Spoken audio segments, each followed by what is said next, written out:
No rules this time.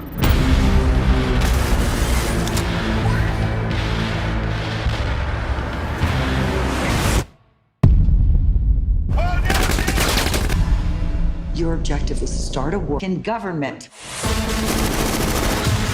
This girl was witness to the... Don't put me in that situation. I'm gonna need a strike team to Black Hawk. You have no reason to put trust in me.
Sicario, Day of the Soldado, 2018.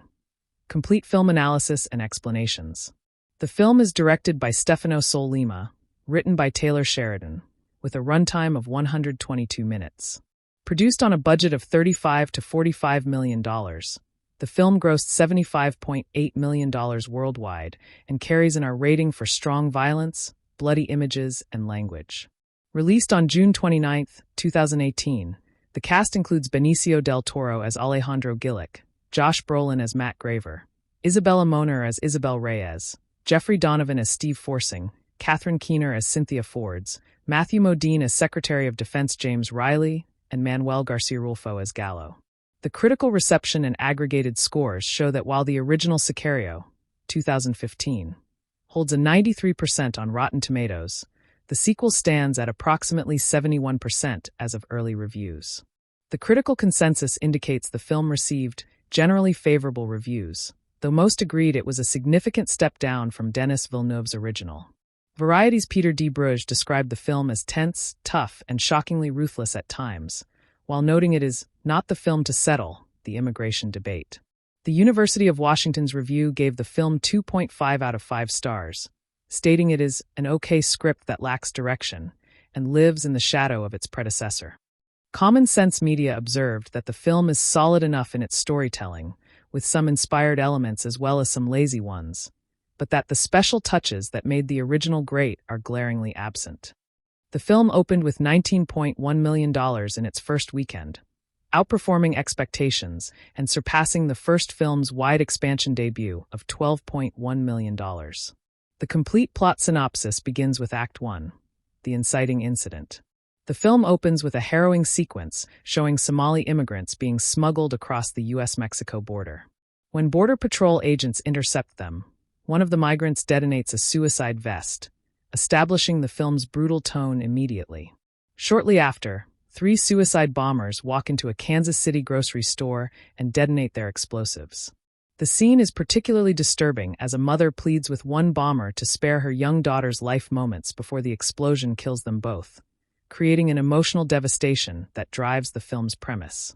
In response to these attacks, the U.S. government determines that Mexican drug cartels have been smuggling terrorists across the border.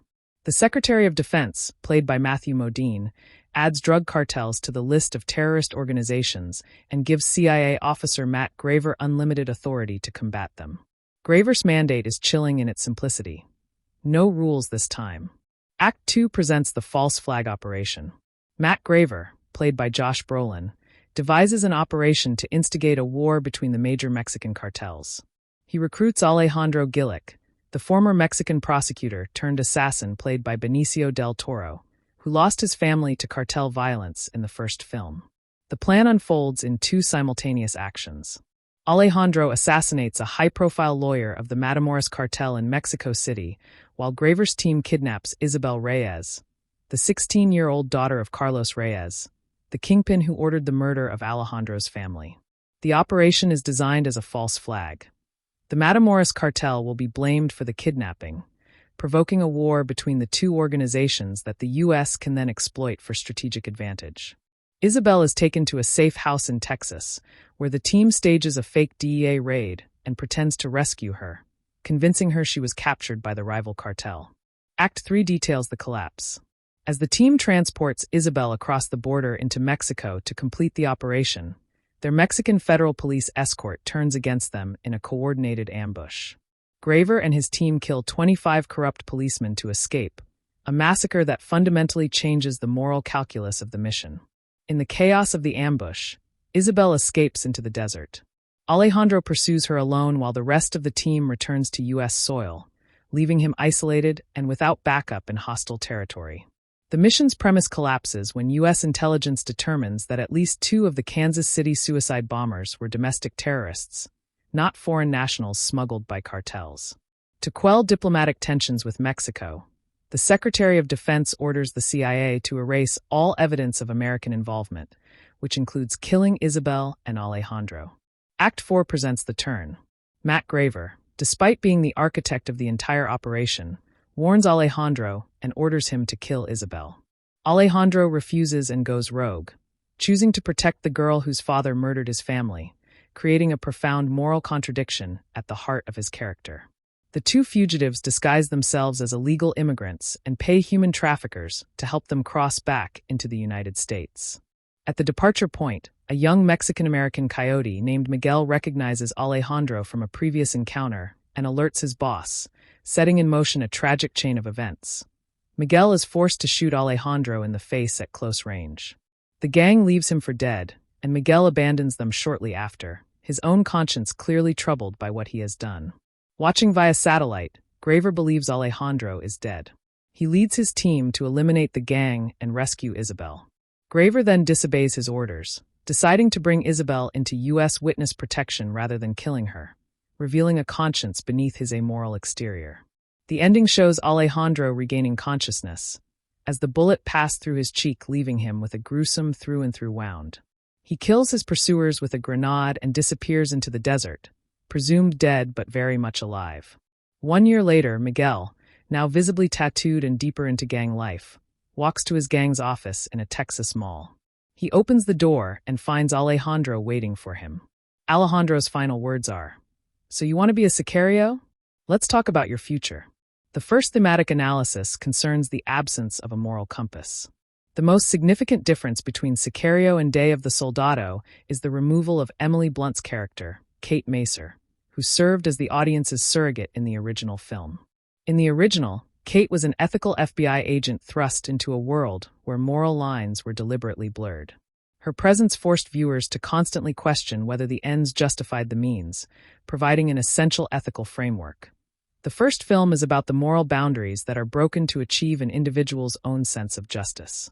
In this sequel, it is the U.S. government's willingness and subsequent regret to get dirty in order to achieve a goal that is put under a microscope. Without Kate, the sequel lacks a moral anchor to help navigate this inhospitable world.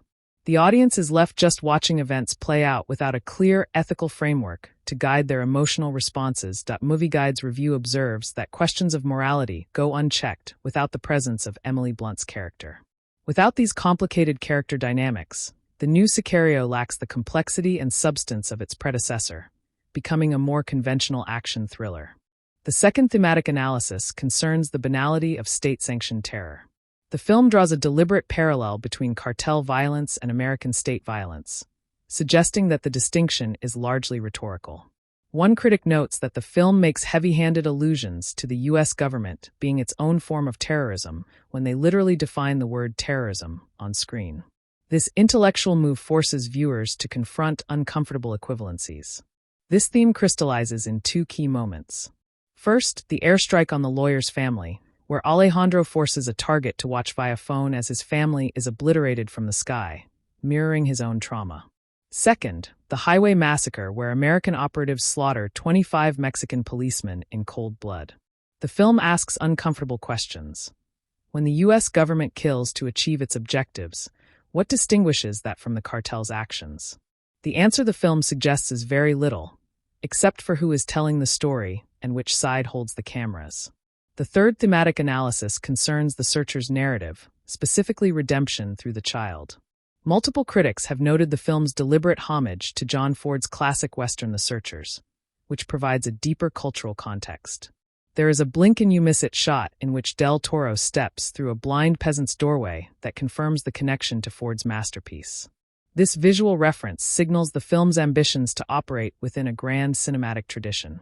In The Searchers, Ethan Edwards, played by John Wayne, spends years hunting for his kidnapped niece, initially intending to kill her for having been tainted by Comanche culture, but ultimately saving her. Alejandro follows a remarkably similar arc. Alejandro begins the mission willing to use Isabel as a pawn for his own vengeance and government objectives, but ends risking his life to protect her at great personal cost. This transformation forms the film's emotional core. One review puts it perfectly. It's nice to discover a more human side of Alejandro's character, as he comes off almost soft by comparison to the remorseless killer of the first film. Common Sense Media notes that Alejandro is quite touching as he forms a bond with Isabel and seeks refuge with a deaf man living in the middle of the desert. The fourth thematic analysis concerns the perpetual cycle of violence. The ending establishes a dark, cyclical narrative where violence begets violence without any meaningful resolution or redemption. Miguel, the young coyote who shot Alejandro, is now being recruited by the very man he tried to kill. The final line, "Let's talk about your future," suggests that the Sicario is not a person but a role, one that will be filled regardless of who lives or dies. This theme reflects Taylor Sheridan's broader commentary on the drug war. Eliminating individual players does nothing to dismantle the system. As one cartel boss tells Miguel earlier in the film, drugs aren't going anywhere, implying that the violence will continue with or without any single participant. The character analysis begins with Alejandro Gillick, played by Benicio del Toro. His arc moves from assassin to protector to mentor across the film's runtime, representing a significant evolution from the first installment. In the first film, Alejandro was a cipher, a man of few words whose only motivation appeared to be vengeance. Day of the Soldado complicates this portrait by forcing him into a paternal role with Isabel, the daughter of his enemy. Del Toro, who was flat-out amazing in the original, is still great here. His performance captures the internal contradiction of a man who has committed unspeakable acts yet refuses to kill a child, even when ordered to do so by his own government.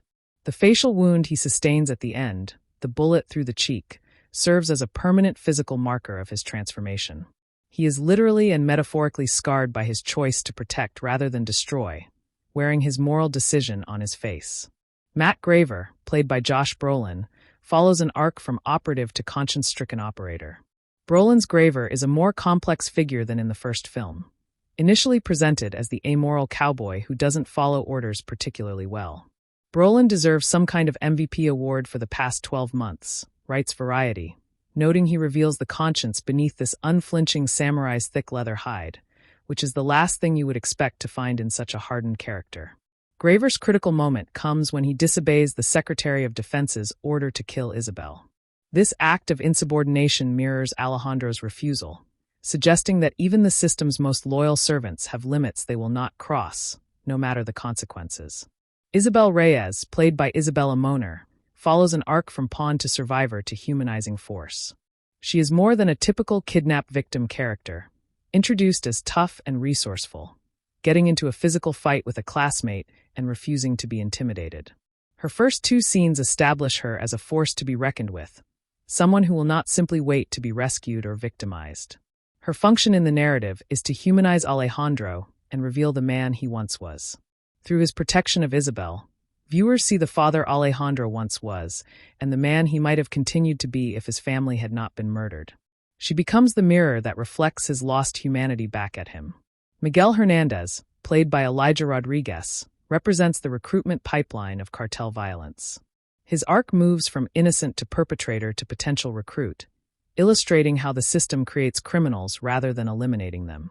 Miguel begins as a teenager tempted by easy money, ends as a killer after shooting Alejandro, and concludes as a potential Sicario in training sitting across from the man he tried to murder. His character illustrates one of Sheridan's central arguments. The drug war creates more criminals than it eliminates. Miguel is not born evil. He is made by the system, a product of economic desperation, poor choices, and the gravitational pull of organized crime in border communities. The direction and cinematography analysis must address the Villeneuve shadow.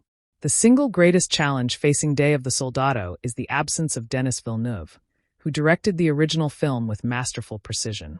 Sicario in particular is a primary example of this dynamic, as Denis Villeneuve took Sheridan's script and directed the hell out of it, making it a case study in how direction can elevate material. Stefano Sollima, known for the Italian TV series Gomorrah, brings a different sensibility. One critic describes Solima's approach as more amateurish than Villeneuve's, with stunted action replacing the suspenseful set pieces that made the original so memorable. The comparison is almost unfair, but inevitable for a sequel. The original Sicario features an iconic border crossing sequence, a masterclass in tension building where the convoy sits in gridlock while a cartel hitman is extracted from Mexico. Day of the Soldado attempts 2 sequences that echo this scene. Neither sequence comes close to the direction and skill on display in the original, revealing just how difficult it is to replicate Villeneuve's unique ability to sustain dread over long sequences without releasing the pressure. However, the film is not without directorial merit. The highway ambush sequence, where 3 American Humvees power along a dirt road through clouds of dust, is praised as genuinely suspenseful by multiple critics. One review describes the near certainty that something horrible will happen, making the viewer feel like they are suffering a slow-motion heart attack. And just when they thought they could not take the suspense any longer, the scene went fully foobar. Regarding cinematography, Roger Deakins, the legendary cinematographer of the first film, did not return. Dariusz Wolski, known for The Martian and Prometheus, took over the role for this sequel. The result is competent, but less distinctive than Deakins' work. The film looks good, but lacks the oppressive, dread-soaked atmosphere that made the original visually unforgettable and emotionally suffocating in the best possible way. The music analysis focuses on Hildur Guðnadóttir, who composed the score after collaborating with the late Jóhann Jóhannsson, who scored the first film and died in February 2018 as a cello soloist. The film is dedicated to Johansson's memory. Guðnadóttir's score is described as having an ominous rumble and bass-driven quality that maintains the dark tonal palette of the original while forging its own distinctive sonic identity. It honors what came before without simply imitating it. The screenplay analysis by Taylor Sheridan requires examination of his reputation. Sheridan is widely regarded as a master of the modern Western, having written Sicario, Hell or High Water, Wind River, and the TV series Yellowstone. Critics largely agree that Day of the Soldado represents Sheridan's weakest screenplay to date. While his work on Hell or High Water, Sicario, and Wind River are considered some of the best neo-westerns of the decade, this film is undeniably a step down. Specific criticisms include a diffuse focus. Unlike the first film's single-perspective structure centered on Kate's point of view, the sequel unhinges itself from a single perspective and chooses to not align itself with anyone in particular. The script lacks any degree of character dictation, letting the audience's own moralities navigate the vague and unclear ethical positions set forth by the narrative. This ambiguity can feel like abdication rather than sophistication.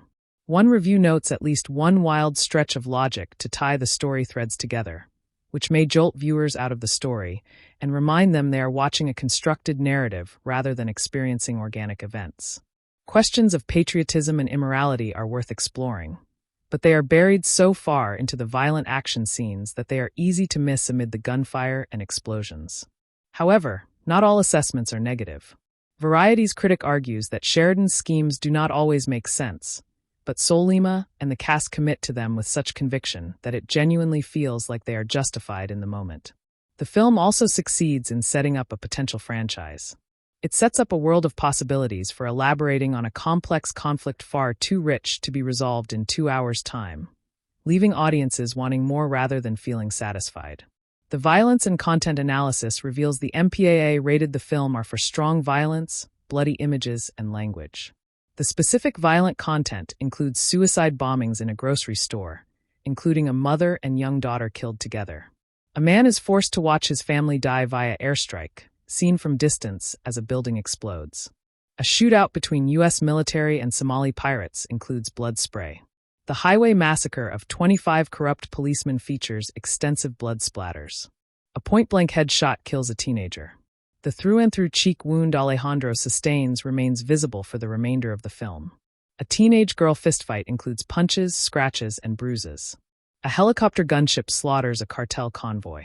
The language includes approximately 32 uses of fuck, 12 of shit, plus ass, bitch, hell, and additional Spanish profanities throughout the dialogue. Regarding drug content, the plot centers on drug cartels, but actual drug use is minimal. A boy smokes marijuana in one scene, and background characters drink alcohol. But the film is not about drug use so much as drug trafficking violence. Common Sense Media assesses that the violence is very intense and includes heavy gore and blood. They recommend the film for ages 15 and above, noting it is not appropriate for younger teenagers despite the young protagonist Miguel. The political and social context is crucial for understanding the film's reception. Day of the Soldado was released on June 29, 2018, during the height of the Trump administration's zero-tolerance immigration policy that resulted in family separations at the border. The film's opening scene showing migrants being smuggled across the border and its premise that cartels are enabling terrorist entry inevitably invited political interpretation from critics and audiences alike. Critics disagree on whether the film has a coherent political message. Some see it as a right-wing paranoid fantasy and politically dubious while acknowledging its entertainment value as pure spectacle.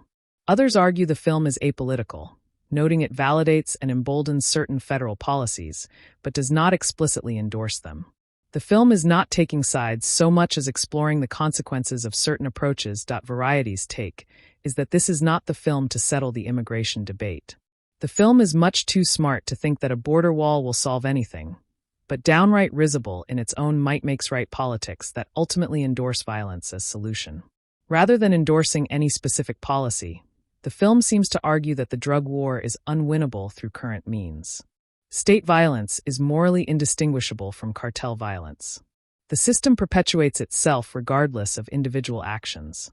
No rules approaches inevitably collapse under their own weight, as the film demonstrates when the false flag operation unravels and everyone involved faces consequences they did not anticipate. As Movie Guide summarizes, the movie ultimately gives a pretty bleak view of how to stop these violent acts and glorifies those who try to end evil even if they become corrupt themselves in the process. The comparison with the original Sicario reveals several key differences. Regarding director, Denis Villeneuve helmed the original while Stefano Sollima directed the sequel. The protagonist of the original was Kate Macer serving as moral compass, while the sequel has no single protagonist with an ensemble focus. The theme of the original concerned the militarization of police and moral compromise, while the sequel focuses on the consequences of no-rules governance. Tension style shifted from slow-burn dread-soaked suspense to action-oriented faster pacing. The cinematographer changed from Roger Deakins to Dariusz Wolski. The composer changed from Johan Johansson to Hildur Gunnadóttir. Critical scores dropped from 93% to approximately 71% on Rotten Tomatoes. Box office decreased from $84.9 million worldwide to $75.8 million worldwide. Narrative structure shifted from single POV linear storytelling to diffuse POV episodic storytelling. What the sequel does better, according to some viewers, is pure entertainment value. One user review states that Day of the Soldado ends up being better than the original on a pure entertainment level, even if it is not as smart of a film. The sequel also provides more character development for Alejandro, transforming him from a mysterious cipher in the first film into a tragic protagonist with clear motivations and emotional vulnerability. What the original does better is virtually everything else. The original is widely considered a superior artistic achievement, more thematically coherent, visually stunning, and emotionally affecting than its successor. The most significant loss is the moral framework that Kate provided. Without her, the sequel sometimes feels like violence in search of meaning, impressive in execution, but uncertain about what it all adds up to. The ending explained and Sicario 3 setup reveals the closing scene's meaning. When Miguel opens the door to find Alejandro waiting, this has been interpreted in multiple ways by critics and audiences. It is recruitment, not revenge. Alejandro is not there to kill Miguel for shooting him. He is there to recruit him, suggesting the Sicario is a role to be filled rather than a specific person who holds that identity permanently. The cycle continues. Just as Alejandro was created by cartel violence that destroyed his family, he will now create another version of himself in Miguel, perpetuating the very system that created him. A new franchise direction is explicitly set up, with the ending paving the way for a third film focusing on Miguel's development as a Sicario under Alejandro's twisted mentorship. What was set up for Sicario 3 includes Miguel's apprenticeship under Alejandro, Isabel's fate in witness protection remaining unresolved, Matt Graver's relationship with his superiors after his insubordination, and the broader cartel war left deliberately unfinished. As of current information, a third Sicario film has been discussed but not yet released. The ending of Day of the Soldado was designed as an enticingly loose end to set up a world of possibilities for elaborating on a complex conflict far too rich to be resolved in 2 hours' time. The critical analysis summary identifies several strengths. Benicio del Toro's performance is widely praised as compelling and emotionally nuanced. Josh Brolin's MVP-caliber work brings unexpected depth to a seemingly amoral character. Isabella Moner's breakout performance holds her own against two heavyweight actors. The highway ambush sequence is genuinely tense and well executed. The thematic ambition attempts to grapple with real issues of state violence and moral compromise.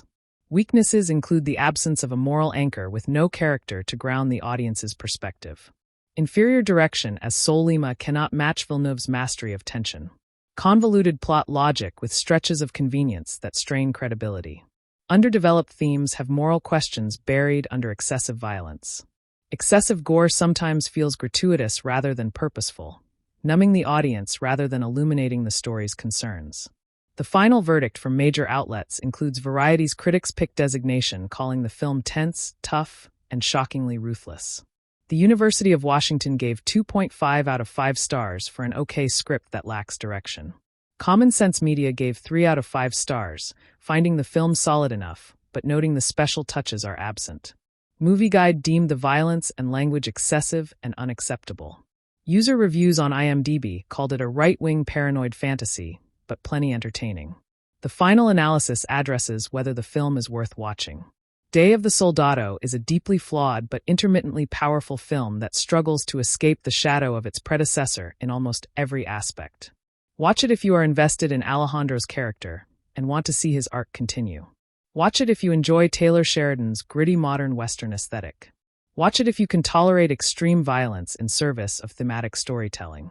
Watch it if you are interested in films that grapple, however messily, with border politics and the moral compromises of the drug war. These audiences will find something worthwhile despite the film's flaws. Skip it if you expect the same artistic quality as Villeneuve's original masterpiece.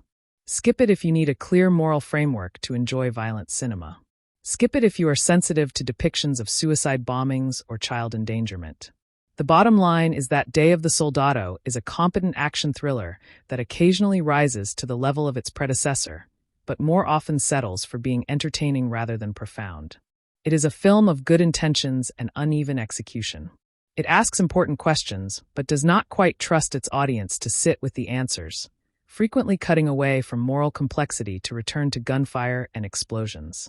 As one critic aptly summarizes, the character moments and moral questions surrounding the team's decisions only comprise about 20 to 30 minutes of a movie that seems more concerned with shocking the audience.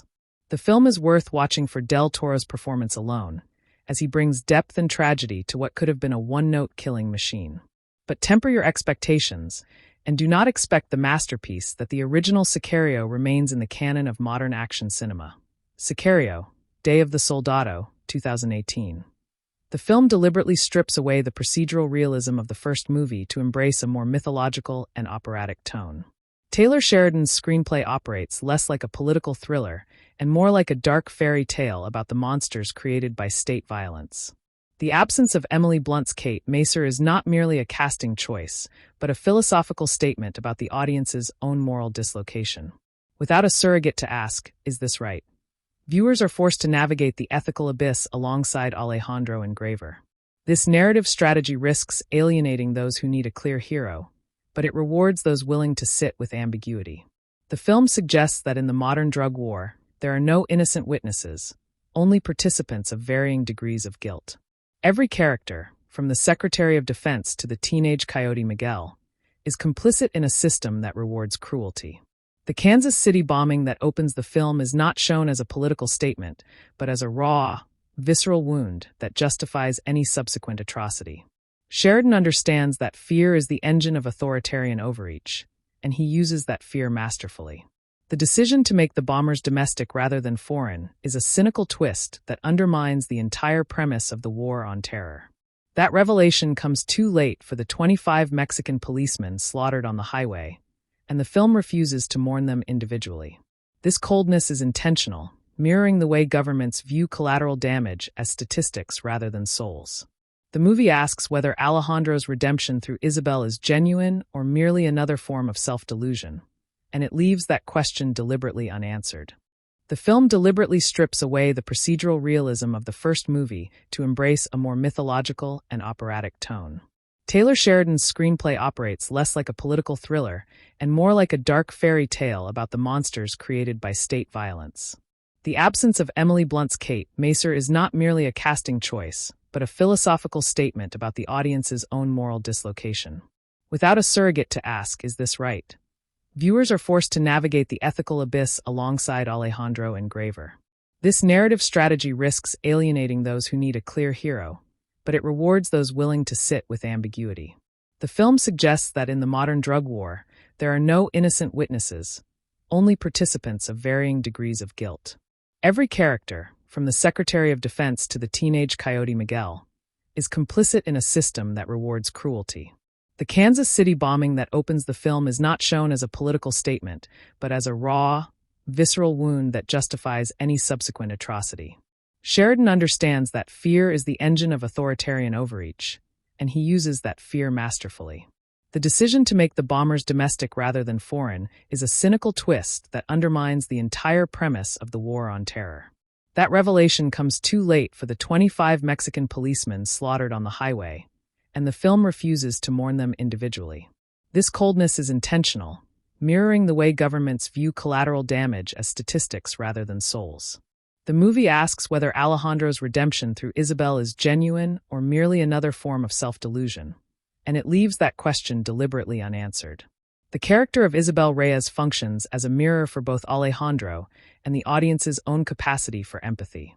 When she first appears, she is a spoiled teenager brawling with a classmate, deliberately unlikable to complicate our sympathy for her later plight.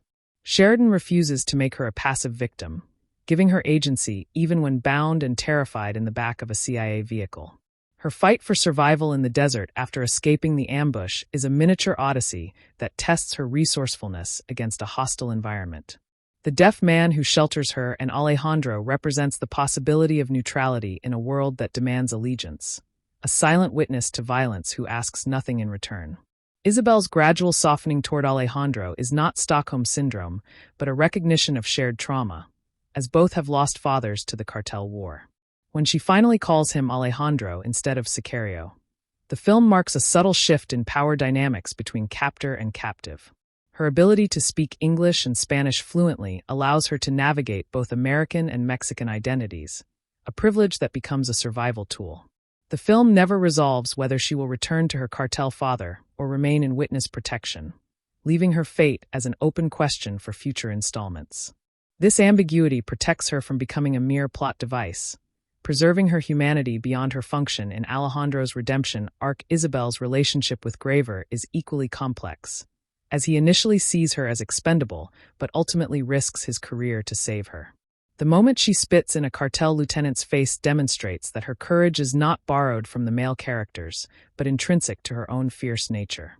Sheridan writes her as a teenager first and a hostage second, allowing her moods, tantrums, and vulnerabilities to coexist with her bravery. This multidimensional portrayal elevates the film beyond typical rescue narratives, suggesting that the child saves the assassin as much as he saves her.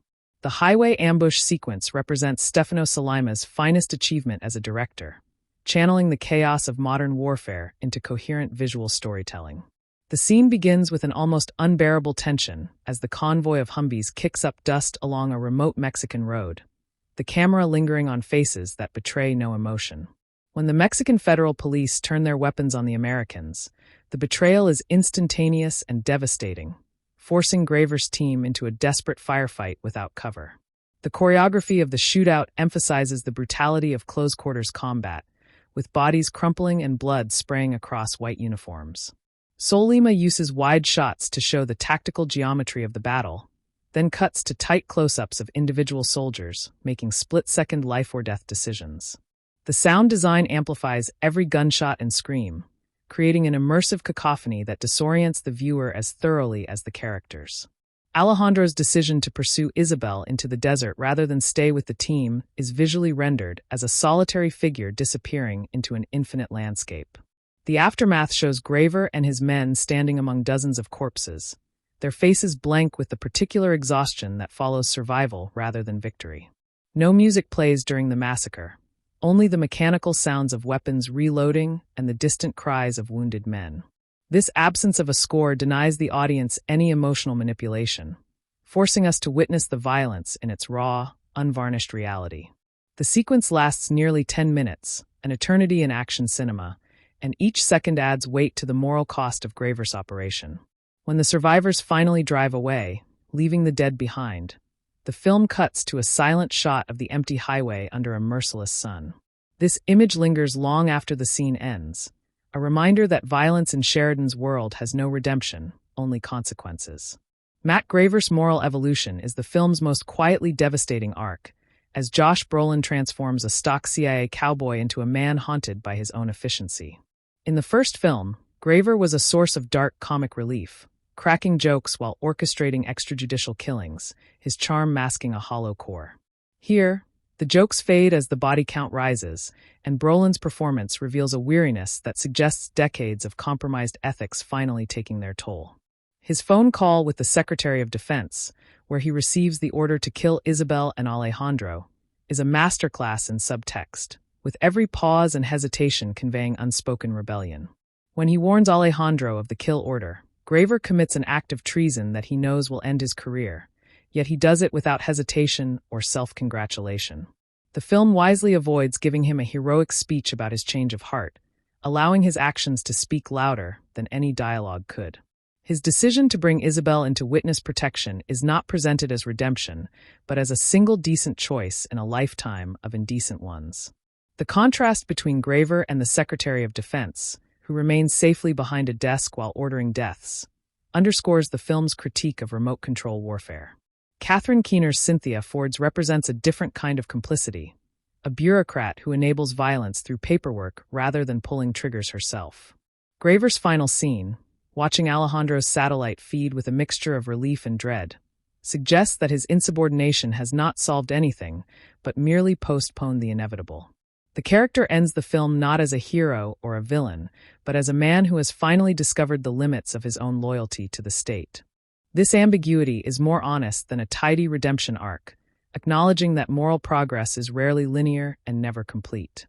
Brolin's achievement is making us care about a man who, by any objective measure, has done unforgivable things. The film's treatment of Mexican characters and settings avoids many of the stereotypes that plague Hollywood depictions of the border. Sheridan populates his world with corrupt policemen, desperate migrants, ruthless cartel bosses, and ordinary citizens trying to survive, refusing to reduce Mexico to a single narrative. The deaf man who shelters Alejandro and Isabel is a particularly inspired creation, a character whose disability removes him from the cycle of violence without making him a saint. His small home in the desert becomes a sanctuary that the film treats with reverence, shooting it in warm tones that contrast with the cold blues and grays of the American safe house. The cartel boss Carlos Reyes, Isabel's father, is given no screen time but looms over the narrative as an absent god, his power felt in every decision his enemies make. The young coyote Miguel is not portrayed as inherently evil, but as a product of economic necessity, lured by money that his family desperately needs. His recruitment into the gang happens gradually, with Sheridan showing each small compromise that leads to the moment he pulls the trigger on Alejandro. The film's Spanish dialogue is subtitled rather than translated within the scene, treating it as equally valid to English rather than as a deviation from the norm. Mexican landscapes are photographed by Dariusz Wolski with a painter's eye, finding beauty in desolation and majesty in arid emptiness. The border itself is shown as both a physical barrier and a porous membrane, crossed by good and bad people alike with equal difficulty. Sheridan's script includes moments of Mexican joy and humor, small respites from the violence that remind us this is a real country, not a war zone. The federal police officers killed in the ambush are corrupt, but the film shows them as individuals with families, not faceless enemies to be mowed down without remorse. This attention to humanity, even for antagonists, elevates the film above jingoistic action movies that dehumanize the other side. The final shot of Miguel walking through a Texas mall, surrounded by American consumerism, suggests that the border is ultimately meaningless to the forces that drive young men into violence. Hildur Guðnadóttir's score deserves special attention for its ability to create dread without resorting to traditional action movie bombast. The Icelandic composer, who would later win an Oscar for Joker, uses low cello drones and metallic scrapes to evoke a world where violence is always imminent. Unlike Jóhann Jóhannsson's more ambient work on the first film, Guðnadóttir introduces percussive elements that suggest the heartbeat of a trapped animal. The main theme is barely a melody at all, more a rhythmic pattern that accelerates and decelerates like breathing under stress. During the highway ambush, the score drops out entirely, returning only in the aftermath to underscore the emptiness of survival. The scenes between Alejandro and Isabel are accompanied by softer, almost tender passages that hint at the paternal bond forming between them. Guðnadóttir uses silence as a weapon, leaving long stretches of the film unscored to make the violence feel more real and less cinematic. The sound of Alejandro's bullet wound, a wet-sucking noise as he breathes through his perforated cheek, is amplified by the absence of music during his recovery. The final scene, with Miguel opening the door to find Alejandro waiting, is scored by a single low note held so long it becomes unbearable. This minimalist approach requires confidence in the material, trusting that Sheridan's script and the actors' performances can carry emotional weight without musical manipulation. Guðnadóttir's work is a reminder that film scoring is not about adding emotion, but about amplifying what already exists in the frame. The dedication to Johansson at the end of the credits is accompanied by a brief reprise of his original Sicario theme, a respectful nod that never feels exploitative. Her score for Day of the Soldado stands alone as a significant achievement, even if it lacks the immediate recognizability of her later work. The film's critique of drone warfare and remote killing is embedded in its visual language rather than stated explicitly in dialogue. When Alejandro forces a cartel lawyer to watch via video call as his family is obliterated by an American airstrike, the scene mirrors the way modern warfare distances killers from their victims. The lawyer's phone screen reduces his family to pixels, just as military drones reduce targets to thermal signatures on a monitor.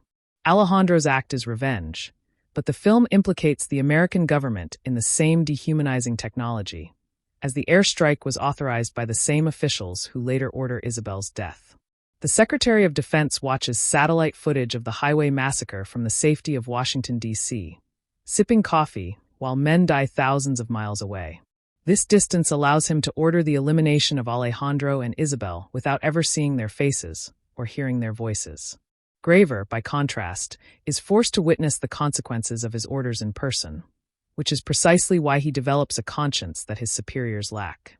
The film suggests that technology does not make war more precise or humane, but merely hides its horrors from those who authorize it. When Alejandro survives his facial wound and continues killing, he becomes a rebuke to the idea that violence can be cleanly managed or controlled. The final scene, where Alejandro sits waiting for Miguel in a brightly lit mall office, brings violence back into the mundane spaces of American life. There is no drone strike to save Miguel, no remote intervention. Only two men in a room facing each other across a desk. This return to intimate, interpersonal violence is the film's rejection of the very premise that opened it, that terrorism can be outsourced to cartels and fought with technology. The only real violence, Sheridan argues, happens between people who can see each other's eyes. The character of Miguel functions as a tragic inversion of the American dream, a young man whose ambition leads not to prosperity but to damnation. His early scenes show him as a typical teenager, texting friends and dreaming of escape from his dead-end border town, his face still unmarked by the violence to come.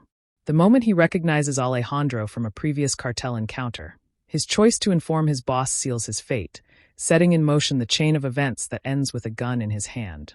Sheridan refuses to make Miguel a sympathetic victim, showing him as complicit and ambitious, eager for the status that gang membership provides.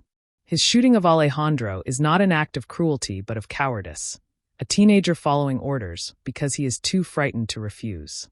The film cuts away from the actual gunshot, denying us the catharsis of seeing Alejandro fall, focusing instead on Miguel's horrified face. His immediate regret is palpable, as he abandons the gang shortly after, but the damage is done and cannot be undone. The year that passes between Alejandro's shooting and their final confrontation is shown only through Miguel's new tattoos and harder demeanor. He has not escaped the life that trapped him but sunk deeper into it, trading his innocence for a few dollars and a false sense of security. When he opens the door to find Alejandro alive, the expression on his face is not fear but resignation, as if he always knew this moment would come. Alejandro's offer to discuss Miguel's future is not mercy, but a different kind of damnation, recruiting a new killer to replace the old. The cycle continues because Miguel, like Alejandro before him, cannot imagine any other life worth living. His final expression, a mixture of terror and curiosity, suggests that he will accept Alejandro's offer, sealing his own fate. The film's production design deserves credit for creating a world that feels authentically lived in rather than stylized for maximum visual impact. The CIA safe house in Texas is deliberately mundane, all beige walls and fluorescent lighting, a bureaucratic space where extraordinary violence is planned. Isabel's school in Mexico is shown as chaotic and colorful, full of teenage energy that contrasts sharply with the grimness of her later captivity. The desert landscapes are shot without filters or color grading tricks, allowing the natural harshness of the environment to speak for itself. Cartel vehicles are not the armored monsters of Hollywood fantasy, but ordinary trucks and sedans, suggesting that killers look just like everyone else.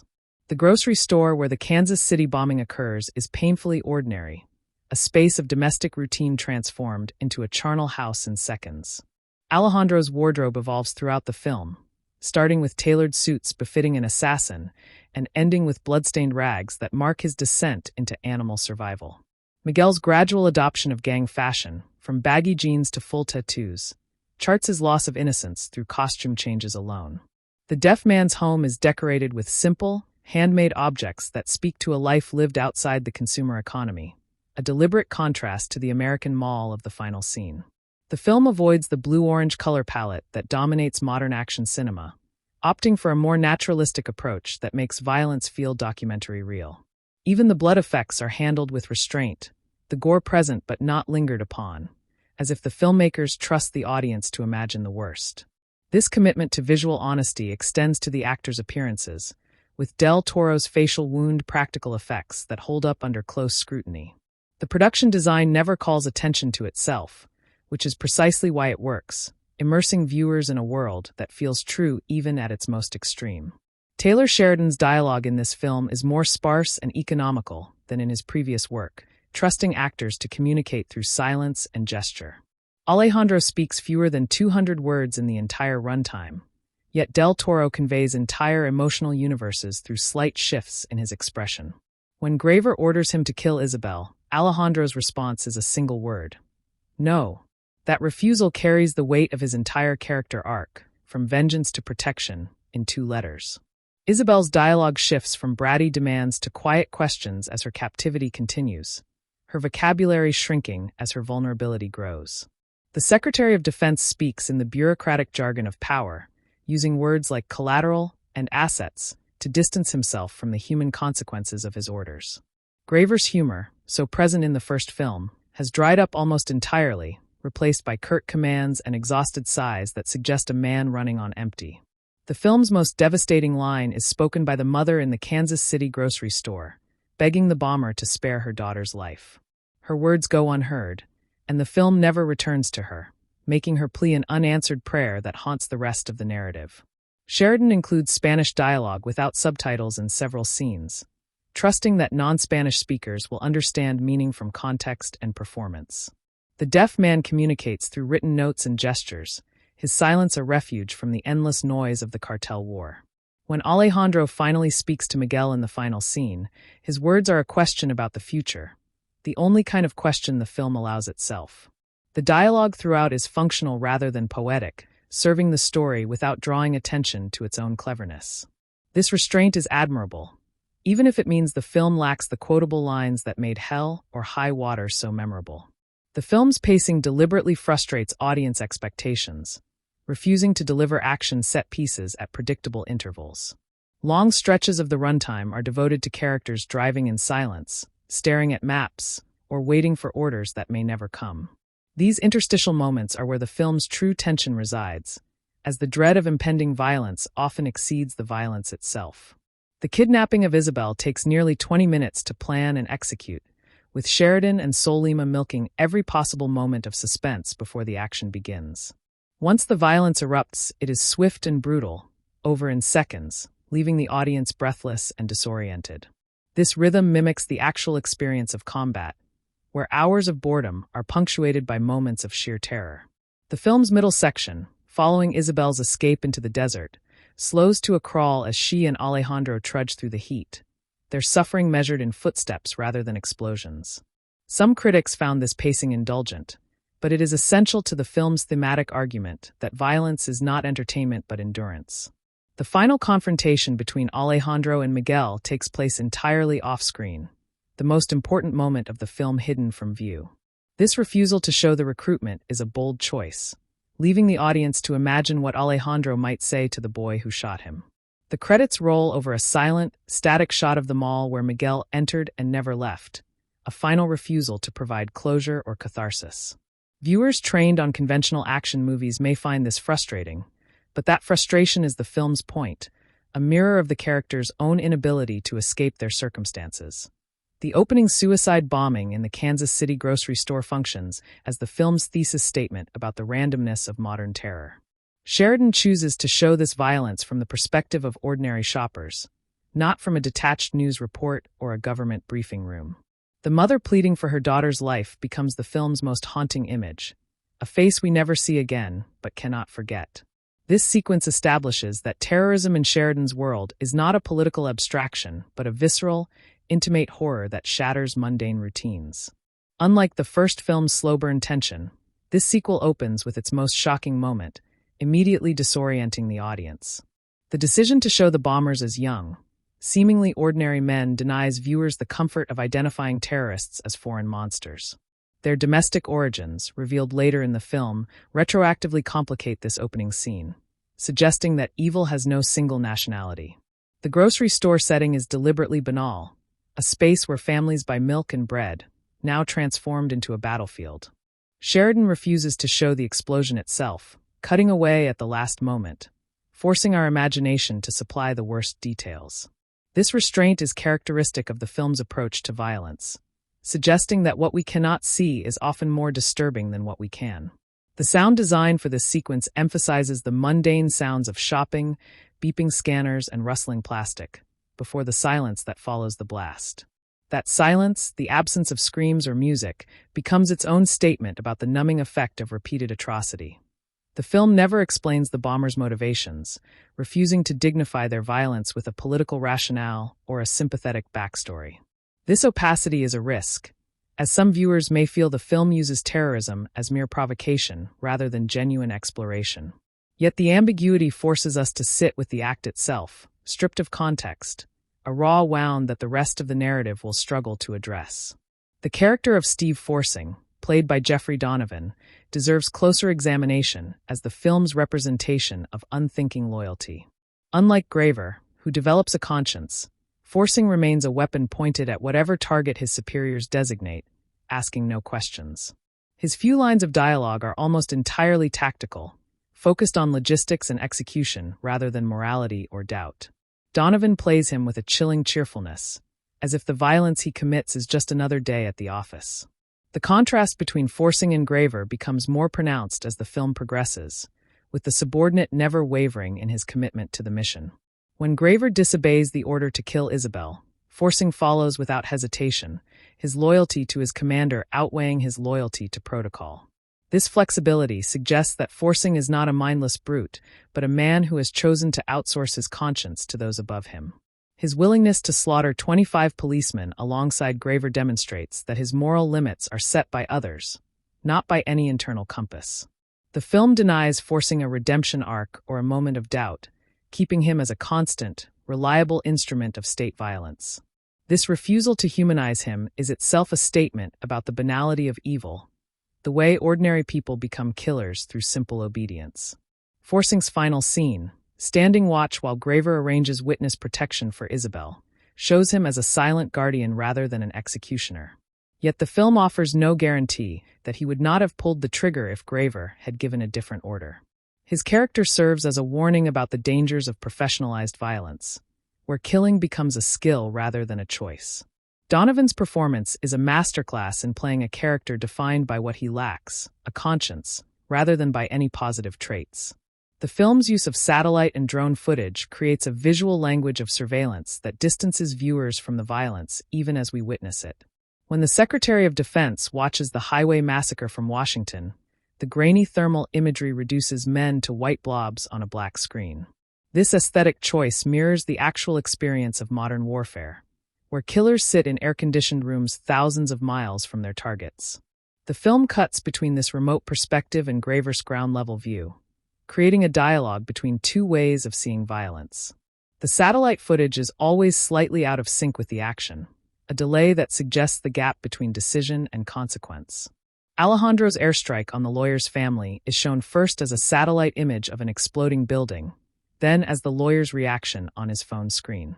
This double layer of mediation, a screen within a screen, emphasizes how technology insulates us from the human cost of our choices. The film never shows the family inside the building, denying us the catharsis of seeing their deaths, while also denying us the comfort of looking away. This ambiguity is characteristic of Sheridan's approach, refusing to let audiences feel either righteous anger or complete detachment. The drone footage of Alejandro's presumed death, as Graver watches him fall, is deliberately inconclusive, allowing the character to survive without cheating the audience. The final scene in the mall office is shot with none of this surveillance aesthetic, using natural lighting and static framing to suggest a return to human-scale violence. This visual shift signals that the film's critique of remote warfare is not a rejection of violence itself, but of its sanitization. Alejandro and Miguel must face each other directly, without screens or satellites, because some confrontations cannot be outsourced. The film argues that technology has not made war more humane, but merely hidden its true nature from those who authorize it. The deaf man who shelters Alejandro and Isabel represents a radical alternative to the violence that surrounds him, a life lived in deliberate isolation from the cartel war. His disability is not presented as a tragedy or a metaphor, but as a simple fact of his existence, one that shapes his interactions with the world. He communicates through handwritten notes and gestures, his silence a shield against the demands of a society that requires verbal allegiance. His home in the desert is a sanctuary not because it is fortified, but because it is invisible, hidden from the roads and towns where violence lives. The film lingers on the details of his life, the handmade furniture, the simple meals, the radio that provides his only connection to the outside world. When Alejandro and Isabel arrive at his door, bleeding and desperate, he takes them in without hesitation, asking nothing about who they are or what they have done. This unconditional hospitality is the film's most explicit moral statement, a rebuke to the conditional compassion offered by governments and cartels alike. The deaf man's name is never given, and he speaks no dialogue that requires subtitles, existing as a purely functional figure of grace. His death, if it occurs off-screen after the characters leave, is never shown, allowing his sanctuary to remain intact in the audience's memory. The film's decision to leave him alive, or at least not to show his death, is a rare moment of optimism in an otherwise bleak narrative. He represents the possibility of a life outside the cycle of violence, a third way that neither Graver's state nor the cartels can imagine. Yet his isolation also suggests the cost of such neutrality, a life stripped of community and connection, lived in constant vigilance. The deaf man is not a solution to the film's moral problems, but a question, asking whether peace is worth the price of solitude. His brief appearance haunts the rest of the narrative, a reminder that another world is possible even if the characters cannot reach it. The film's treatment of the U.S.-Mexico border as a physical space is remarkably nuanced, avoiding the simplistic iconography of walls and checkpoints. The border is shown as a river, a fence, a highway, a desert, multiple spaces that resist reduction to a single image or political talking point. Migrants are shown crossing at night, guided by coyotes, their faces illuminated by flashlights that reveal fear and exhaustion in equal measure. The American agents who intercept them are not monsters but ordinary men doing a job, their boredom and brutality coexisting in uncomfortable tension. The film's opening sequence with Somali migrants establishes that the border is not only a Mexican-American issue, but a global crossroads where all the world's desperation converges. Isabel's kidnapping involves crossing the border twice, once into Texas and once back into Mexico, showing how easily the line can be traversed by those with resources. For the poor, like Miguel and his family, the border is an obstacle. For the powerful, like the cartels and the CIA, it is merely a formality. The film never shows the border wall as a finished structure, only as sections of fence in various states of completion, a permanent work in progress. This visual choice suggests that the border is not a solution but a symptom, a response to anxieties that no wall can contain. The desert landscapes on both sides of the border are visually indistinguishable, emphasizing the arbitrariness of the line that divides them. When Alejandro and Isabel cross back into the United States disguised as migrants, they experience the border as the poor do, vulnerable and dependent on the mercy of coyotes. This sequence inverts the film's earlier power dynamics, showing the assassin reduced to the status of the people he once manipulated. The border is not the film's subject, but its setting, a stage on which larger dramas of power and powerlessness are enacted. Sheridan's refusal to take a clear political stance on border policy is not cowardice but complexity, acknowledging that no simple solution exists. The role of Cynthia Fords, played by Catherine Keener, represents the bureaucratic face of state violence, a character who enables killing through paperwork rather than personal action. Unlike Graver, who must witness the consequences of his orders, Fords remains in Washington, her hands clean of the blood she helps to spill. Her scenes with the Secretary of Defense are masterclasses in bureaucratic euphemism, using words like options and protocols to avoid saying murder. Keener plays her as perfectly professional, never raising her voice or expressing emotion, her calmness more chilling than any outburst could be. When she receives the order to erase all evidence of American involvement, her face betrays no hesitation, only the efficient calculation of logistics. The film denies her a moment of conscience or doubt, presenting her as a cog in a machine that has long since crushed any individual morality. Her gender is never remarked upon, a deliberate choice that avoids making her the film's sole female authority figure in a reductive way. Yet her presence alongside the male Secretary of Defense suggests that complicity in state violence is not a gendered trait, but a human one. The contrast between Fords and Isabel, the film's other significant female character, highlights different relationships to power and victimhood. Fords has chosen her position, rising through the ranks by suppressing any moral qualms that might impede her career. Isabel, by contrast, is born into power as a cartel princess, her privilege a trap as much as an advantage. Neither woman is presented as a victim of the men around them, a refreshing departure from the damsel tropes of lesser action films. Ford's final scene, watching Graver's insubordination on a monitor, shows her calculating the political fallout rather than mourning the lives at stake. She is not evil in any melodramatic sense, but something more frightening, a competent professional for whom morality is simply irrelevant to the job. The film's use of silence as a narrative tool is perhaps its most underappreciated technical achievement, creating tension where dialogue would only diminish the effect. Extended sequences pass with no music and no conversation, only the sounds of engines, footsteps, wind, and breathing. This sonic austerity forces viewers to attend to visual details they might otherwise ignore: the twitch of an eye, the sweat on a brow, the dust settling on a windshield. The highway ambush is preceded by nearly 5 minutes of near silence, the convoy driving through empty desert with only the hum of engines for company. That silence becomes unbearable, a pressure that builds until the first gunshot releases it in a catastrophic explosion of noise. After the shooting stops, silence returns, now heavier, filled with the weight of all the lives just extinguished. Alejandro's journey through the desert with Isabel is punctuated by long silences, the two characters too exhausted or too wary to speak. Their eventual conversation, when it comes, feels earned, a breakthrough made possible by the quiet that preceded it. The film's final scene in the mall office is almost entirely silent, Miguel's footsteps echoing as he walks to the door, the creak of the hinges, Alejandro's first words cutting through the quiet like a blade. Ganadere's score is used so sparingly that its appearance always feels significant, a sign that something momentous is about to occur. This restraint is rare in modern action cinema, where constant music often compensates for a lack of genuine tension. Sheridan and Sollima trust that silence can be more terrifying than any scream, more powerful than any speech.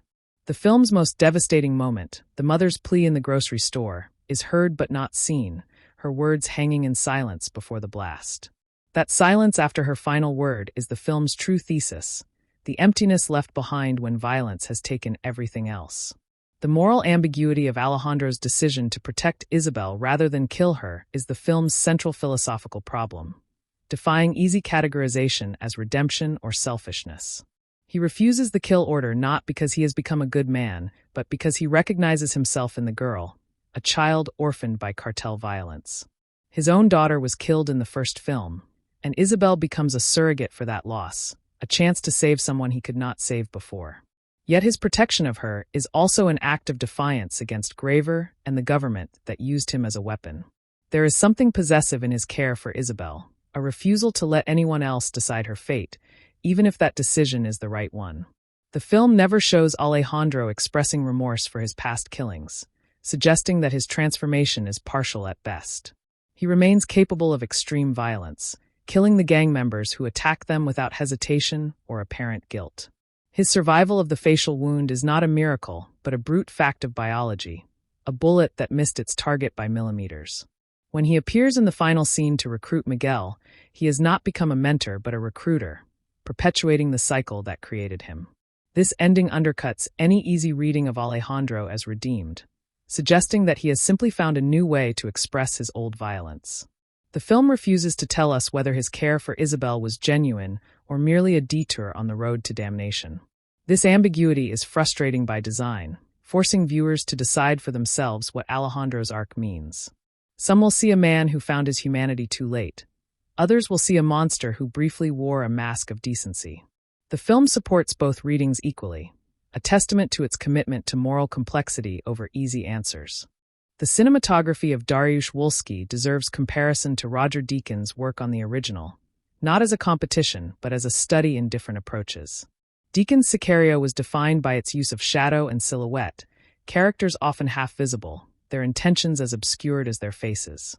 Wolski opts for a brighter, more naturalistic palette, the Mexican sun bleaching color from the landscape until everything seems washed in dust and heat. The original film's night vision sequences, with their eerie green glow, are replaced here by daylight brutality, violence that cannot hide in darkness. Wolski uses wide angles to emphasize the emptiness of the desert, characters dwarfed by landscapes that care nothing for their struggles. Close-ups are reserved for moments of intense emotion, Isabel's tears, Alejandro's wound, Graver's exhausted eyes, giving these shots added weight. The camera is often handheld during action sequences, shaking with the impact of gunfire, creating a documentary feel that rejects Hollywood polish. Stable, tripod shots are used for bureaucratic scenes, the stillness of the CIA safe house contrasting with the chaos of the world outside. Wolski's use of color is subtle but effective. The American scenes slightly cooler in tone, the Mexican scenes warmer, a visual shorthand for cultural difference. The film's most beautiful shot, Alejandro and Isabel walking through a desert dawn, is also its most hopeful, golden light suggesting the possibility of a new beginning. That hope is immediately betrayed by what follows, the color draining from the frame as violence returns. Wolski's work lacks the iconic, poster-ready images of Deacon's film, but it serves the story with quiet professionalism. His cinematography is never the star of the show, which is appropriate for a film about characters who are themselves functional tools of larger systems. The final shot of Miguel in the mall is lit by fluorescent overheads, the most mundane possible lighting for the most momentous possible moment. This choice is typically Wolski, finding the extraordinary in the ordinary, refusing to gild the lily of Sheridan's harsh world. The film's treatment of law enforcement, both American and Mexican, is uniformly cynical, presenting institutions as corrupt or compromised at every level. The Mexican federal police who escort the convoy are working for the cartels, their ambush a betrayal that costs dozens of lives. The American Border Patrol agents in the opening sequence are shown as bureaucratic and indifferent, processing migrants like cargo rather than people. The CIA, represented by Graver and his team, operates outside any legal framework, kidnapping and killing with impunity. The Department of Defense, embodied by the Secretary and Cynthia Fords, authorizes atrocities from Washington, then tries to erase all evidence of their involvement. No police officer, agent, or soldier in the film acts with integrity or even basic professionalism. Every institution corrupted by the drug war. The film suggests that this corruption is not a bug but a feature, the inevitable result of fighting a war without rules or accountability. The 25 policemen killed in the highway ambush are corrupt, but the film shows them as human beings, not faceless enemies deserving of death. Their corruption does not justify their execution, and the film never suggests that it does, a nuance that separates it from jingoistic revenge fantasies. The absence of any heroic law enforcement figure is deliberate, a rejection of the propaganda that dominates American cinema. Even Graver, the most sympathetic of the government agents, ends the film as a fugitive from the very system he served. The film offers no solution to this institutional rot, only the bleak acknowledgement that it exists and will continue to exist. This pessimism may alienate viewers seeking a more hopeful message, but it is consistent with Sheridan's vision of the drug war as unwinnable. The only characters who escape the corruption are those who reject institutions entirely, the deaf man living in isolation, Alejandro operating as a rogue agent. Yet even they are shaped by the corruption they flee, defined by their opposition to a system that cannot be reformed, only escaped. The relationship between Alejandro and Isabel evolves through a series of small gestures rather than grand speeches, a realism that makes their bond feel earned. When she first calls him Alejandro instead of Sicario, the shift is barely perceptible, a change in address that signals a change in feeling. He shares his water with her in the desert, a simple act of generosity that costs him little but means everything to her. She bandages his wound with strips of her own shirt, her hands trembling but her focus absolute, a child performing the work of a surgeon. They sleep back to back in the deaf man's hut, not touching but aware of each other's presence, two bodies sharing warmth in a cold world. When he kills the men who attack them, she does not flinch or look away, accepting his violence as the price of her survival. The film never shows them hugging or exchanging declarations of affection, keeping their relationship at a believable, awkward distance. Alejandro's refusal to kill her is not presented as a choice between good and evil, but between two different kinds of evil. He is not saving Isabel because she is innocent, but because he cannot bear to lose another child, a selfish motivation that complicates his heroism. Isabel, for her part, never forgives him for his role in her kidnapping, maintaining a realistic resentment even as she depends on him for survival.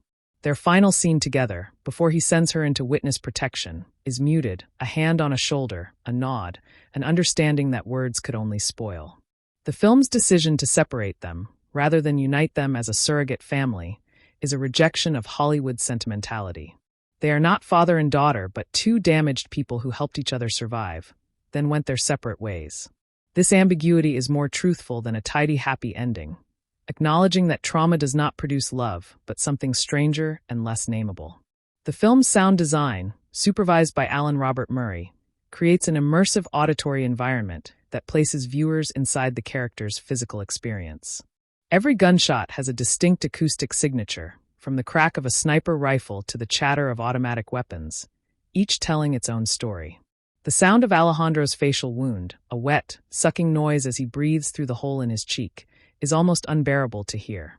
Footsteps on different surfaces, gravel, tile, dirt, wood, are recorded with obsessive fidelity, grounding the action in a tangible world.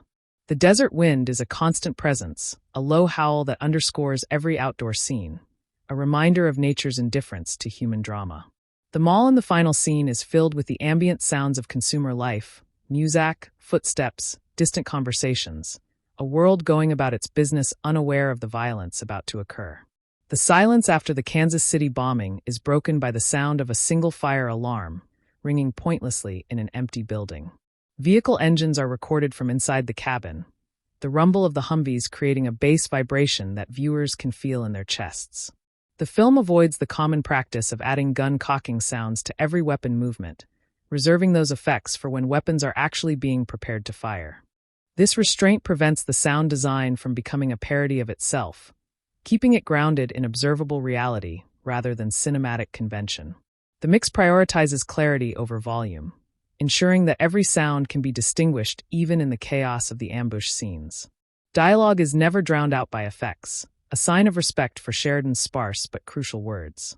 The film's sound design is not showy but essential, building a world that feels physically real even at its most extreme. The character of Gallo, played by Manuel Garcia Rulfo, serves as the film's representative of cartel savagery, a villain who exists only to be killed. Unlike the more complex antagonists of the first film, Gallo has no redeeming qualities, no backstory that might explain or mitigate his cruelty. He tortures, murders, and traffics with a gleeful abandon that makes him a satisfying target for Alejandro's violence. The film's treatment of Gallo is its most conventional element, a concession to genre expectations that sits uneasily with its otherwise nuanced moral landscape. Garcia Rulfo plays him with a manic energy, grinning as he commits atrocities, a performance that recalls the cartoon villains of 1980s action cinema. His death at Alejandro's hands is presented as cathartic, a moment of justice in a film that otherwise denies such easy satisfactions. Yet even here, Sheridan complicates matters, as Alejandro kills Gallo not for his crimes but to protect Isabel, a motive that is both selfish and noble. The film lingers on Gallo's death, showing his face as the life drains from it, denying us the clean, bloodless kill of lesser movies. His body is left in the desert, a piece of garbage among the other garbage, a final insult that is also a final acknowledgement of his humanity. Gallo's function in the narrative is to remind us that the cartels are not merely institutions, but collections of individuals, some of whom are genuinely monstrous. Yet the film also implies that Gallo is a product of the same system that produced Graver and Alejandro, a mirror held up to American violence. The difference between Gallo and Graver is not moral but political, the former serving a cartel, the latter serving a government. The film does not resolve this uncomfortable equivalence, leaving it as another question for the audience to answer for themselves. The film's release during the Trump administration's family separation policy gave it a political resonance that Sheridan could not have predicted when writing the script. Scenes of children being separated from parents, migrants held in detention, and families destroyed by state violence took on new meaning in this context. The film's refusal to take a clear stance on immigration policy was read by some as cowardice and by others as wisdom. Critics on the left accused the film of humanizing ICE and the Border Patrol, showing them as professionals rather than villains.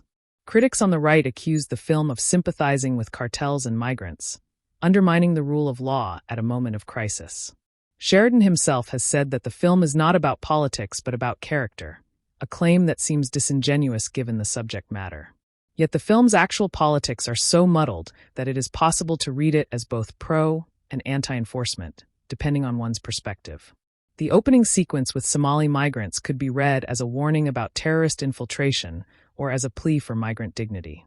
The film's depiction of corrupt Mexican police could reinforce stereotypes of Mexico as a failed state or simply report observable reality.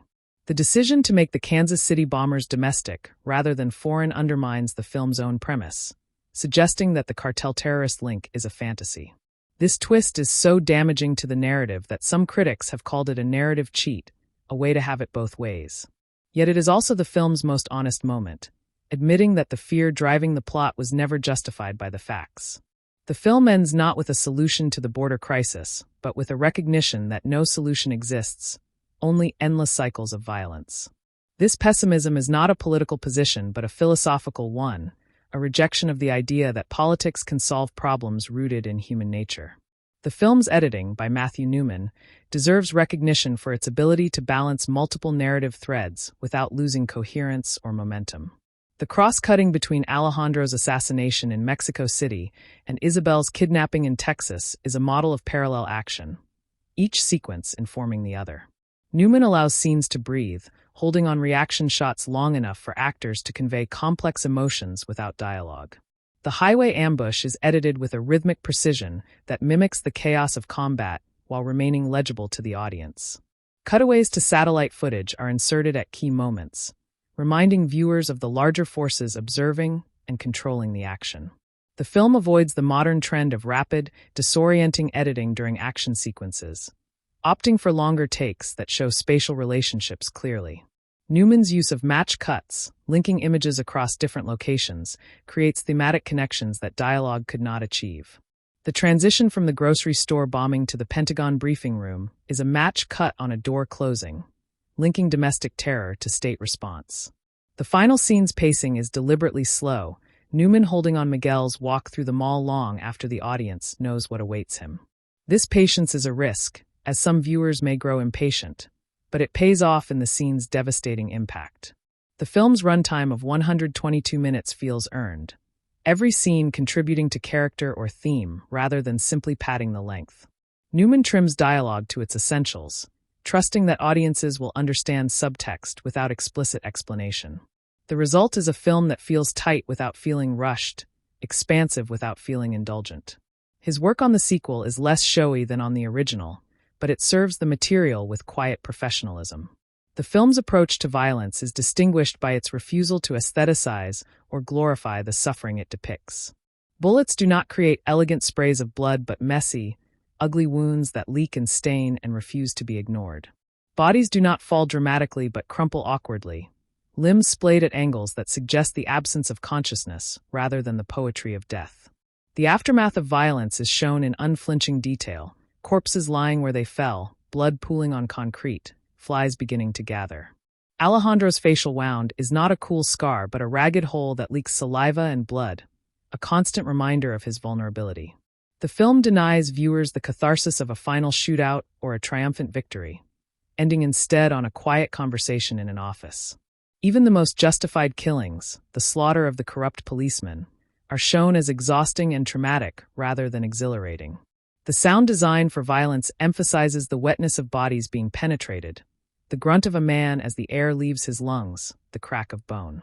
Slow motion is used only once, during Isabel's escape from the ambush, her running body seeming to float above the desert floor. This single use of slow motion makes the moment stand out, a brief respite from the film's otherwise relentless realism. The film's violence is never fun, never cool, never something to be cheered or celebrated. It is presented as a necessary evil at best, an avoidable tragedy at worst, always costly and never clean. This approach may disappoint viewers seeking the adrenal rush of conventional action cinema, but it is consistent with the film's moral seriousness. The only character who seems to enjoy violence is Gallo, the film's designated monster. A choice that suggests enjoyment of killing is itself a mark of evil. The film's title, Day of the Soldado, refers not to a specific event, but to a state of being, the day when a man becomes a soldier in an endless war. The Spanish word soldado carries connotations of duty and obedience that the English soldier lacks, a role accepted rather than chosen.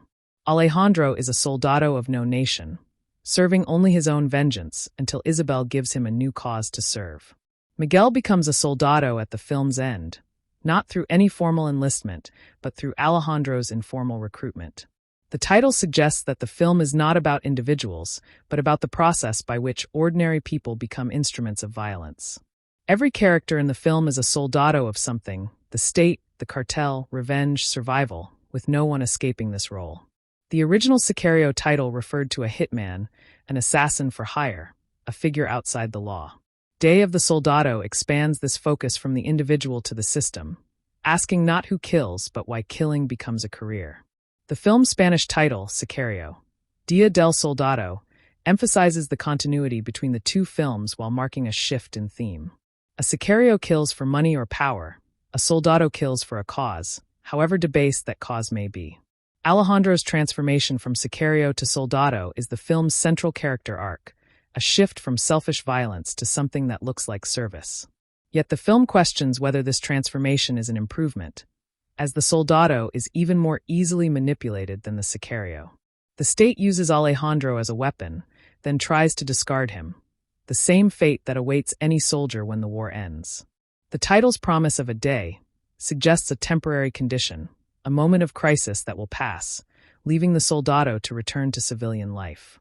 Yet the film offers no such return for its characters, suggesting that once you become a Soldado, you never truly stop being one. The film's opening title card, which defines Sicario as hitman in Spanish, immediately establishes the linguistic and cultural borderlands where the narrative unfolds. This simple definitional gesture alerts viewers that they are entering a world where translation is never perfect and meanings shift across languages. The title card's stark white text on a black screen offers no images, no music, only the promise of violence to come. Unlike the first film's more elaborate title sequence, this minimalist approach suggests a stripped-down, more brutal aesthetic. The decision to define Sicario, but not Soldado, leaves the sequel's title as a mystery to be solved by watching the film. This linguistic playfulness is characteristic of Sheridan's screenwriting, which trusts audiences to keep up with Spanish phrases and cultural references. The film never translates the Spanish dialogue, treating bilingualism as a normal condition rather than a special skill. Characters switch between English and Spanish mid-sentence, as real border residents do, without subtitles or explanation. This refusal to translate is a political statement about who the film considers its primary audience. Non-Spanish speakers must work harder to follow the dialogue, a small taste of the alienation that Spanish speakers feel in English-dominated media. The film's treatment of language mirrors its treatment of borders, lines that are real but also arbitrary, meaningful but also permeable. Alejandro speaks Spanish to Isabel when he wants to connect with her, English when he wants to maintain distance. Graver's Spanish is functional but accented, a reminder that he is a visitor in a world he does not fully understand. The film's linguistic hybridity is not a gimmick, but an essential element of its borderlands setting, a place where no single language dominates. This commitment to authenticity extends to the casting of Spanish-speaking actors in Mexican roles, avoiding the brownface that plagued earlier Hollywood border films. The character of the Secretary of Defense, played by Matthew Modine, represents the political class that authorizes violence without ever witnessing its consequences. His office is decorated with flags and portraits, symbols of the nation whose laws he is breaking with every order he gives. Modine plays him as a man entirely comfortable with hypocrisy, his calm demeanor never cracking even as he orders the murder of a teenage girl. Unlike Graver, who eventually balks at his orders, the secretary shows no such qualms, his conscience long since sacrificed for career advancement. His scenes are shot in the flat, even lighting of bureaucratic spaces, no shadows to hide in, no drama to his evil. The contrast between his clean, safe office and the blood-soaked highways of Mexico could not be starker. He watches the highway massacre on a monitor while drinking coffee, the ultimate expression of remote control violence. When he orders the erasure of evidence, he uses phrases like plausible deniability and operational security, the jargon of power without responsibility. The film suggests that men like him are more dangerous than cartel bosses because they believe their violence is legitimate. Cartel bosses at least know they are criminals, while the secretary believes he is serving a higher cause. His final scene, learning of Graver's insubordination, shows a flicker of anger quickly suppressed, replaced by calculation. He will not punish Graver directly, but will instead destroy him through bureaucratic means, a death by 1,000 paper cuts. Modine's performance is chilling precisely because it is so understated, a man for whom atrocity is just another item on a to-do list. The film offers no comeuppance for the secretary, no scene of him facing justice for his crimes. This refusal to provide catharsis is realistic but frustrating, a reminder that in the real world, the powerful rarely pay for their sins. The film's use of children as both victims and perpetrators of violence is one of its most disturbing and deliberate thematic choices. Isabel is a child victim, kidnapped and terrorized, yet she is also a cartel princess whose family's wealth comes from poisoning communities. Miguel is a child perpetrator, shooting Alejandro in the face, yet he is also a victim of poverty and circumstance, lured into violence by desperation. The Kansas City bombers are described as young men, barely adults, their radicalization a tragedy as much as a crime. The film refuses to draw a clear line between innocent children and guilty adults, suggesting that childhood itself is a luxury of the privileged. Isabel's wealth does not protect her from trauma, and Miguel's poverty does not excuse his choices, the film holding both truths simultaneously. The film's depiction of the CIA is remarkable for its lack of glamour, presenting intelligence work tedious, bureaucratic, and morally squalid. Grave's team operate out of anonymous safe houses, not the high-tech headquarters of spy movie fantasy. Their equipment is functional but unremarkable, laptop and satellite phone rather than gadget that belong in a bon film. The agents themselves are middle-aged, tired, their body showing the wear of years spent in the field. They joke rarely and smile less, their face set in expression of permanent exhaustion and mild disgust. The film shows the paperwork of assassination, the after-action report and satellite imagery analysis that follow every kill. When Grave disobey order, he does not deliver a heroic speech but simply makes a phone call, his rebellion almost invisible. The CIA's bureaucracy is shown a machine that grind down individual conscience, replacing it with protocol and procedure. The Secretary of Defense treats the CIA as a tool, a weapon to be aimed and feared, not an institution of professional. Grave's loyalty to his team is personal, not institutional, a distinction that ultimately lead to his insubordination. The film suggests that the CIA's real function is not to protect America but to provide deniability for politicians who want violence without accountability. When the operation goes wrong, the CIA is ordered to erase itself, to destroy the evidence of its own crime. This self-destruction is presented as routine, a cost of doing business in the intelligence community. The film's CIA is not the heroic agency of American myth but a darker, more ambivalent organization, capable of both good and evil. This nuanced portrayal is rare in American cinema, which typically treats the CIA as either savior or monsters, never both. The film's desert landscape are not merely background but active participants in the narrative, shaping character, action and emotional states. The it is oppressive, visible in the shimmer of air above the pavement, a constant physical presence that wear down the character. Water become a precious resource, a symbol of life that character fight over and o'er, their desperation visible in every sip. The vast emptiness of the desert isolates the character, stripping away the distraction of civilization and leaving only the essential. There is nowhere to hide in the desert, no crowd to blend into, no building to shelter in, only the brutal exposure of open space. This exposure force confrontation that character might otherwise avoid, Alejandro and Isabel forced to face each other with no escape. The desert is also a graveyard, littered with the bones of those who tried to cross and failed, a reminder of the borderless human cost. The film shoots the desert at different times of day, dawn's golden hope giving way to noon's harsh truth, then dusk's ambiguous twilight. Night in the desert is almost completely dark, the character navigating by starlight, their vulnerability absolute in the absence of electric light. The deaf man's achuté is an oasis in this emptiness, a pocket of human warmth in an otherwise hostile environment. When Alejandro and Isabel leave the achuté, they return to the desert, their sanctuary behind them, their future incertain. The final scene in the Texas Malice the desert's opposite, climate-controlled, crowded, artificial, a world that has forgotten nature entirely. Yet the violence that follow prove that the desert is not a place but a condition, a state of moral exposure that follows the character wherever they go. The film suggests that America's cities are not safe from the desert's violence, that the border is not a line but a zone that extends everywhere. This ecological understanding of violence is rare in cinema, which typically treats setting a mere decoration rather than thematic engine. The film's approach to continuity with the first Sicario is selective, honoring some elements while discarding other that would constrain the sequel's ambition. Emily Blunt's Kate Massey is mentioned only obliquely, her absence explained by the passage of time and the shifting focus of the drug war.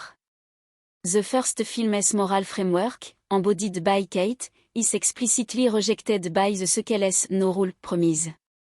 The character of Alejandro is retained but transformed, his mysterious past now fully revealed, his motivation made explicit. The first film's visual style, defined by Roger Deakins' shadowy composition, is replaced by Darius Wolski's brighter, more naturalistic approach. The sequel's score by Hildur Gunnadóttir echo Johan Johansson's work without directly imitating it, a respectful distance rather than a slavish copy. The film's politics are more explicit than the first film's, the critique of American power less veiled, more direct. Yet the sequel lacks the first film's narrative tightness, its plot more diffuse, its theme less clearly articulated. The decision to remove Kate as a moral center was a gamble that did not pay off for all critics, some finding the sequel morally adrift. Others praised the sequel for taking risk that the first film, for all its brilliance, avoided in its conventional protagonist structure. The sequel's ending, which set up a third film, is more open-ended than the first film's relatively self-contained conclusion. This franchise building impulse is at odds with the first film's sense of finality, its suggestion that some cycle cannot be broken. The sequel's relationship to the first film is therefore ambivalent, respectful but also competitive, trying to honor the original while carving its own path. This ambivalence is typical of sequel to beloved film, which must navigate between fan expectation and creative ambition. Day of the Soldado does not always succeed in this navigation, but its failures are interesting, more revealing than as affair, more conventional sequel might have been. The film's treatment of masculinity is complex, presenting malviolence à both destructive and, in certain contexts, necessary for protection. Alejandro's violence is born of trauma, his family's murder transforming him from a prosecutor into a killer, a man armed and remade by pain. Grave's violence is professional, a set of skill learned and deployed without pleasure, a job like any other.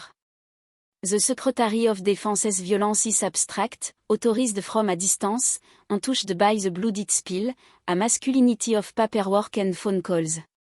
Miguel's violence is aspirational, a performance of manhood that believe will earn him respect, a tragic imitation of his elder. The film suggests that all these masculinities are toxic, that the drug war is a malenterprise that consumes the men who wage it. Yet the film also presents violence as something necessary, Alejandro's killing of Isabel's captor protecting her from a worse fate.